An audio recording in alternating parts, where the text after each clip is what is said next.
Assalamualaikum warahmatullahi wabarakatuh. Jadi kami dari kelompok 6 akan mempresentasikan terkait materi pengarahan dan pengembangan organisasi. Yang pertama ada saya Muhammad Reza Maharam, yang kedua ada Nur Ain Yusuf. Oke, masuk ke slide pertama. Konsep pengarahan dan pergerakan. Aktuanting merupakan fungsi manajemen yang paling utama. Fungsi perencanaan dan pengorganisasian lebih banyak berkaitan dengan aspek-aspek abstrak proses manajemen, sedangkan fungsi aktuanting lebih menekankan kegiatan yang berhubungan langsung dengan orang-orang dalam organisasi.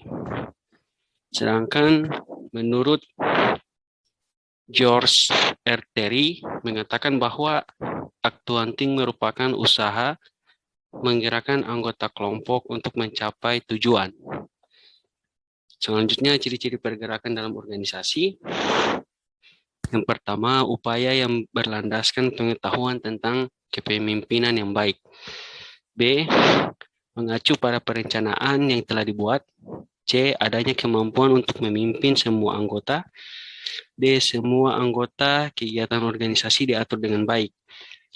E, pemberian bimbingan, motivasi, dan pengarahan yang baik. Unsur manusia dalam pergerakan adalah manajer. Di samping itu ada 4 jenis utama fungsi pergerakan. Yang pertama, koordinasi kegiatan. Yang kedua, penempatan orang. Yang ketiga, mobilisasi dan alokasi sumber daya. Yang keempat, informasi yang diperlukan. Konsep motivasi dalam organisasi adalah dorongan, kehendak yang menyebabkan seseorang melakukan perbuatan untuk mencapai tujuan tertentu. Motivasi berasal dari kata motif yang berarti dorongan, rangsangan, atau daya penggerak yang ada dalam diri seseorang. Motivasi terbagi menjadi dua. Yang pertama, motivasi primer. Motivasi primer adalah motivasi yang didasarkan pada motif-motif dasar yang berasal dari segi biologis atau jasmani manusia. Sedangkan motivasi sekunder itu adalah motivasi dengan motif sosial, sikap, dan emosi yang berkaitan dengan komponen afektif, kognitif, dan kurasif. Sikap motivasi.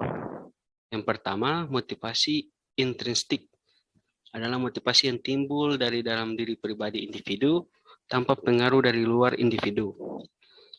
Yang kedua, motivasi ekstrinzik adalah dorongan terhadap perilaku seseorang yang ada di luar perbuatan yang dilakukannya atau mendapat rangsangan dari luar. Artinya ada pengaruh dari luar. Oke, selanjutnya teori motivasi. Maslow yang mengemukakan bahwa kebutuhan motivasi berdasarkan 5 tingkatan. Yang pertama, kebutuhan fisiologis berkaitan dengan kebutuhan pokok manusia, yaitu sandang, papan, dan pangan. Kedua, kebutuhan perasaan.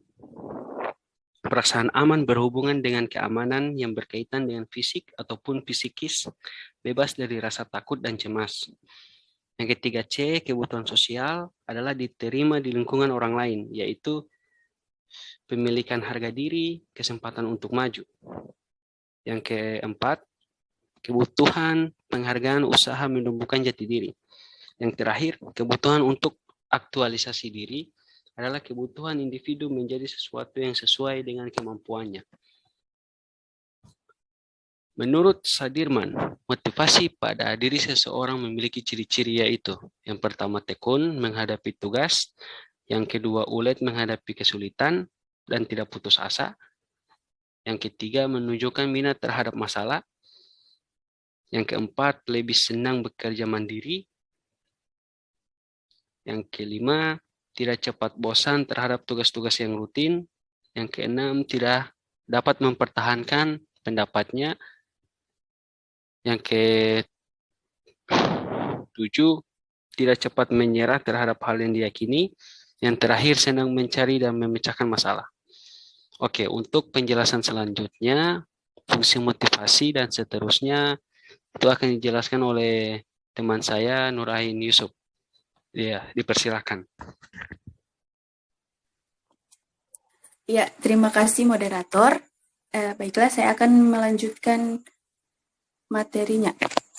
Yang berikut ada fungsi motivasi.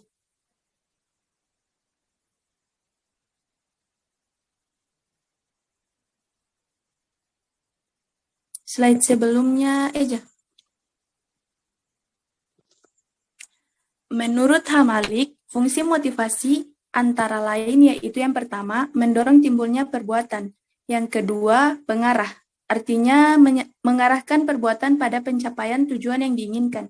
Yang ketiga, penggerak berfungsi sebagai mesin dalam mobil. Besar kecilnya motivasi akan menentukan cepat lambatnya suatu pekerjaan. Nah, adapun menurut Sadirman, fungsi motivasi antara lain yaitu yang pertama mendorong manusia untuk berbuat, yang kedua menentukan arah perbuatan, dan yang ketiga menyeleksi perbuatan.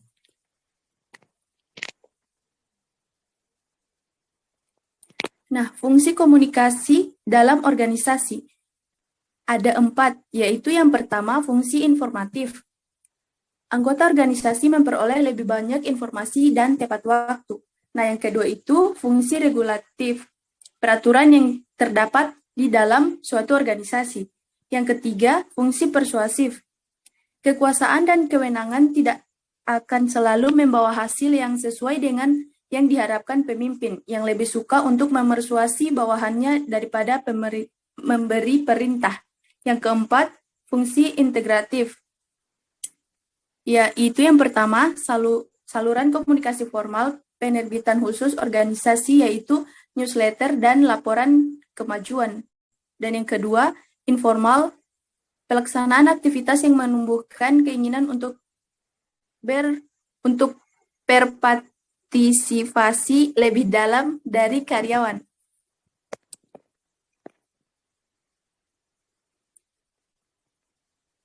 Nah, yang berikut ada pengembangan model komunikasi. Ada beberapa, yaitu yang pertama, model mathematical, Shannon dan Weaver. Dalam model komunikasi ini dikatakan bahwa perkembangan dan penerapan istilah komunikasi berkembang lebih luas, artinya mencakup semua prosedur pikiran seseorang yang dapat mempengaruhi pikiran orang lain. Yang kedua, model sirkular, Osgood, dan Scrum. Model komunikasi ini, alur komunikasinya bersifat timbal balik atau berbalik arah, artinya dalam satu sisi menyandi kode informasi ketika encoder atau yang menyampaikan informasi akan menjadi decoder atau penerima informasi. Jika decoder pertama telah menginterpretasikan atau menafsirkan pesan dari encoder pertama. Nah, yang ketiga yaitu model helical dan dense. Model komunikasi ini dapat dikatakan terjadi proses komunikasi apabila pemahaman dan wawasan pelaku komunikasi dapat bertambah luas. Apabila setelah terjadi proses komunikasi itu tidak terjadi peningkatan kualitas, proses komunikasi itu dikatakan gagal. Aplikasi dalam proses komunikasi ini dapat dijadikan ukuran untuk mengetahui tingkat perubahan dan peningkatan pemahaman pelaku dalam proses komunikasi.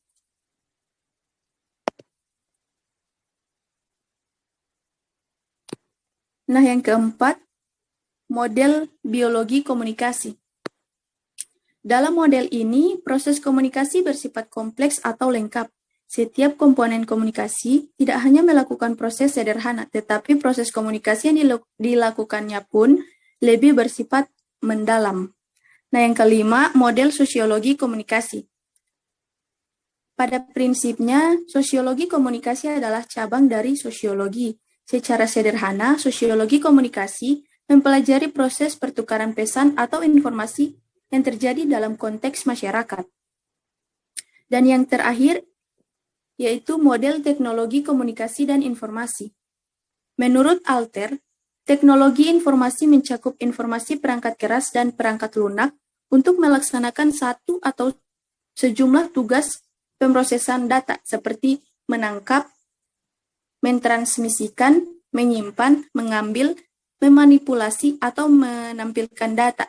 Nah, yang berikut ada yang menurut dari Martin. Ia mendefinisikan teknologi informasi tidak hanya terbatas pada teknologi komputer atau perangkat keras dan perangkat lunak yang digunakan untuk memproses dan menyimpan informasi, tetapi juga mencakup teknologi komunikasi untuk mengirimkan informasi.